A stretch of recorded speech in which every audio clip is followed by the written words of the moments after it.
বল আমার বউ কোথায়? পুষ্পা, বৌদি তো ওই দিকে আছে, কিন্তু বৌদির মাথা তো বন্দুক লাগানো আছে। এই দিকে গুলি চললে ওই দিকে পুলি মারবে। এ সেরক, টেলার দেখা।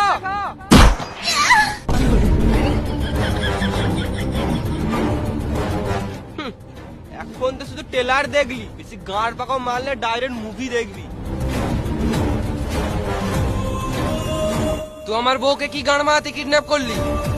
তুই আমার ফ্যাক্টরিতে এসে তুই আমাকেই মেরেছিলি, আবার সবার সামনে আমাকে টাকলা করে অপমান করেছিলি। এর বদলা কে নিবে? আমার নাম বুগ্গা রেড্ডি, আমি খাই না ভেন্ডি। পুষ্পা, তুই আমার বাল ছিঁড়ে নিলি, এবার দেখ তোর আমি কি করি।